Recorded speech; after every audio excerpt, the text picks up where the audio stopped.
Bienvenue dans cette nouvelle édition de l'Africa Tonight. Au sommaire de l'actualité, nouvelle répression violente en République démocratique du Congo. La marche du comité laïque de coordination de ce dimanche 21 janvier a une fois de plus été dispersée par les forces de l'ordre. La MONUSCO annonce au moins 6 morts et 65 blessés. Les mécanismes d'autofinancement des États africains peinent à se mettre en place malgré les réformes adoptées à cet effet en 2015. En 2017, l'Union africaine dépendait encore à 80% de l'aide extérieure. Une problématique au cœur des débats de la 30e session ordinaire de l'Assemblée générale des chefs d'État et de gouvernement de l'Union africaine qui se tiendra du 28 au 29 janvier 2018 à Addis Abeba. Et puis le Tchad veut faire du football un moyen d'intégration nationale. Un tournoi a été organisé à cet effet ce week-end afin de permettre aux jeunes des différentes localités du pays de faire connaissance. Mais tout d'abord, la légende du football George Weah est officiellement devenu président du Libéria ce lundi 22 janvier 2018 en prêtant serment devant des milliers de partisans en liesse et des chefs d'État africains. Première passation de pouvoir entre deux présidents élus dans ce pays depuis 1944. Marcel Farba-Maroun. C'est devant plus de 35 000 personnes que le nouveau président de la République du Libéria, George Weah, a prêté serment lundi 22 janvier 2018 au stade Samuel Kanyando de Monrovia, qui refusait déjà du monde plusieurs heures avant le début de la cérémonie officielle. À côté de son prédécesseur Ellen Johnson Sirleaf, l'ancienne légende du football a rappelé son principal but, celui d'unifier tout un peuple touché par plusieurs années de guerre civile. Il faut dire que cette passation de pouvoir pacifique entre deux présidents élus est la première au Libéria depuis 1944 entre les présidents Edwin Barclay et William Tubman. Merci de m'avoir fait confiance. Nous avons la responsabilité de fournir les efforts pour construire un Libéria nouveau. Ce sera ma tâche, mon devoir et un honneur de conduire ce pays vers l'unité nationale. D'un point de vue économique, le président George Weah a également réitéré sa promesse de campagne, celle de transformer le Libéria en profondeur grâce au secteur privé. Une stratégie qui s'orientera vers les investissements privés qui, à terme, remplaceront l'aide au développement. Je pense que c'est un discours très responsable. Parce que vous savez, les périodes de l'aide publique au développement sont des périodes de plus en plus déjà des périodes révolues. Aujourd'hui, la doctrine au niveau de l'économie internationale, ce sont les partenariats publics-privés. C'est une stratégie qui pourrait être payante. Et à travers l'économie, le libéral pourra se réconcilier lui-même.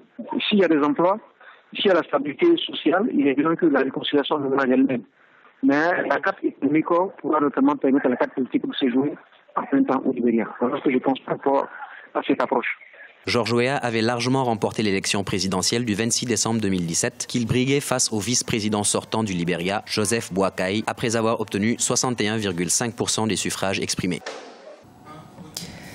En République démocratique du Congo, malgré son interdiction, le comité laïque de coordination a maintenu la marche prévue à Kinshasa ce dimanche 21 janvier dans la matinée. Une manifestation violemment réprimée par les forces de l'ordre puisque la mission des Nations Unies au Congo annonce au moins 6 morts et 65 blessés. Des centaines d'arrestations auraient également été observées.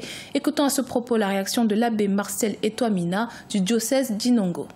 Mais entre-temps, ce sont des actes barbares d'une armée en débandade, d'une armée en déroute. Une voix de sage s'est élevée. On a pensé qu'il fallait en discuter, mais ça, ce sont encore des confirmations qu'il y a médiocrité sur le terrain. Ce sont des confirmations de la médiocrité, parce que on a bien dit, après, ils useront toujours de mensonges pour dire non, il n'y a pas eu de mort. Mais sur le terrain, on voit qu'il y a des morts. Là encore plus, médiocrité. Le christianisme libère l'homme. Le Christ est venu nous libérer. Depuis que le Christ est venu, nous sommes libérés, non pas du mal de souffrir, mais du mal de souffrir inutilement. Le peuple est en train de souffrir inutilement. Le peuple chrétien en prend conscience. Il y a eu des appels pour éveiller le peuple. Si le peuple est éveillé et il en prend conscience, il prend ses responsabilités en main, tant mieux que le Seigneur les aide à aller de l'avant. Parce que là, celui qui s'entête ainsi à tuer, le peuple fait bien maintenant de prendre ses responsabilités entre les mains. Moi, je pense qu'il se retrouve maintenant éveillé. Il trouve que maintenant, on en est au bout de la patience. On ne peut plus attendre et c'est une bonne affaire. Je les encourage. Jusqu'en 2017, l'Union africaine dépendait à 80% de l'aide extérieure. Dans les réformes adoptées dès 2015, l'autofinancement occupait une place prioritaire. Toutefois, jusqu'ici, le mécanisme d'autofinancement n'a pas encore rencontré l'adhésion totale des États membres. À quelques jours de l'ouverture des travaux de la 30e session ordinaire de l'Assemblée générale des chefs d'État et de gouvernement en Éthiopie, des experts tablent sur les entraves à l'autofinancement. Corinne Kamsel. Dans sa quête d'une véritable souveraineté financière et politique, l'Union africaine a adopté en 2015 le principe de retenue d'une taxe de 0,2% sur certaines importations dans les États membres. À quelques jours de la 30e session ordinaire de l'Assemblée générale des chefs d'État et de gouvernement, le bilan est mitigé. Une quinzaine de pays sur les 55 que compte l'institution continentale sont favorables au versement de la taxe pour renforcer les ressources propres de l'organisation. Cette formule devrait pourtant rapporter 1,2 milliard de dollars annuellement à l'Union africaine. Il y a des sanctions pour les pays qui refusent de s'acquitter financièrement de leurs cotisations. Premièrement, les pays qui ne payent pas leurs cotisations par le biais de la redevance, la première chose qui peut leur être faite, d'après l'acte constitutif, c'est de leur retirer leur droit de parole au sein de l'Union africaine. Deuxièmement, si ça continue, il y a possibilité de leur refuser le droit de vote au sein de l'Union africaine. Et enfin, troisième et dernière étape, qui en général est celle qu'on évite le plus, c'est qu'ils soient suspendus de tout et même expulsés de l'Union africaine. Avant cette réforme, pour son financement, l'Union africaine dépendait à 80% des donations étrangères avec un impact perceptible sur son efficacité. Il me semble que il n'y a pas que la taxe. Là, il y a également la taxe sur les aéroports, sur les billets d'avion qui avait été retenue et qui semblait quelque chose de plus facile à mettre sur pied. C'est-à-dire que les caisses de l'Union africaine seraient financées directement à partir des collectes qui sont prises sur les billets et sur les entrées dans l'espace africain. Et ainsi, l'Union africaine aurait de l'argent chaque mois, au moins, qui viendra de ces financements-là. Au cours d'une réunion entre Paul Kagame, qui dirige les réformes institutionnelles de l'Union africaine, et le président de la Commission de l'Union africaine, Moussa Faki Mahamat, il y a une semaine à Kigali, il a été donné de constater qu'à ce jour, les États membres n'ont pu verser que 21,5 millions de dollars, un fonds qui a permis de financer certaines activités de prévention et de médiation des conflits. Lancement en Guinée de la construction d'un nouveau barrage hydroélectrique ce vendredi 19 janvier. Situé dans la région de Boké, cette nouvelle infrastructure s'inscrit dans le cadre du plan du gouvernement de fournir de l'électricité à 65% de la population à l'horizon 2020. Les précisions avec Emmanuel Milimono. Après Kaleta, Swapiti et aujourd'hui Amaria, la Guinée veut relever le défi de l'électricité pour tous dans les prochaines années. Les travaux de construction du grand barrage hydroélectrique de Swapiti avancent vers l'objectif d'une production de 450 MW à partir de 2020.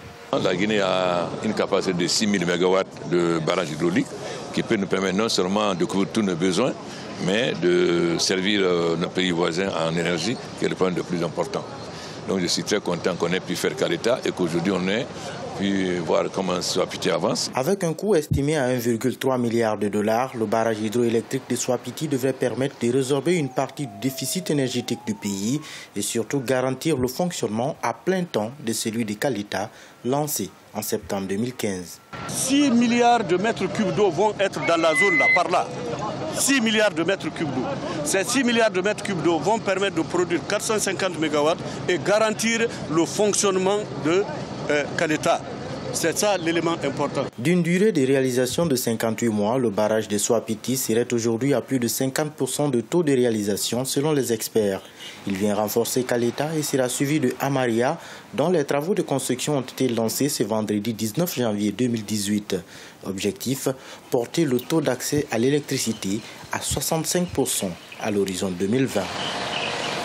Les autorités tchadiennes et les organisations des jeunes ont une initiative d'organiser un tournoi de football en faveur de la paix et de la cohabitation pacifique. Les compétitions se sont déroulées au sud du pays, une initiative saluée par les participants et les initiateurs de ce tournoi. Reportage notre correspondant Mahamat Ramadan, commentaire Adjidatou Badawi.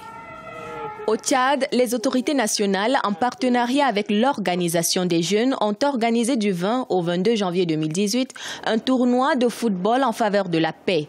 Objectif, permettre aux jeunes des différentes régions du pays de se brasser pour une intégration nationale effective et une cohabitation pacifique. Les compétitions se sont déroulées à Moundou, dans la région du Logone occidental, au sud du pays. Le sport est agréable, sain. Le sport unit mieux que toute autre matière. Le sportif, c'est un homme décisif et nous avons besoin des hommes décisifs demain pour notre pays. Le Tchad a besoin des gens qui doivent être prêts pour décider de son sort. L'avenir, c'est la jeunesse. Nous ne pouvons pas nous amuser avec nos jeunes et faisons l'effort de les encadrer davantage. Certains jeunes participants à ce tournoi de la paix et de la cohabitation pacifique sont satisfaits des compétitions et des brassages interculturels recherchés. Ils demandent aux autorités et à la Fédération tchadienne de football de perpétrer cette initiative sportive et culturelle en faveur des jeunes amoureux du ballon rond. C'est vrai, l'objectif de ce match est vraiment atteint. Ça nous a permis de se brasser et connaître mieux les jeunes du Logone oriental. C'est pour la deuxième fois maintenant. On a joué un match aller de leur côté. On a perdu si bien. Le football unit le peuple. Voilà, on est unis, on est soudés. L'objectif de ce match, c'est d'abord le brassage. C'est le brassage qui a rien entre d'abord les jeunes de deux Logones est atteint. Voilà, nous sommes une jeunesse lâchée, certes, mais ce match nous a permis de se connaître mieux. En marge des compétitions sportives, plusieurs conférences-débats sur les thèmes en rapport avec la paix et la cohabitation des jeunes au développement socio-économique du Tchad ont été animées par d'éminentes personnalités politiques et de la société civile. C'était le journal de la rédaction. Merci de votre fidélité. Dans un instant, une nouvelle édition de l'actualité sur Africa 24.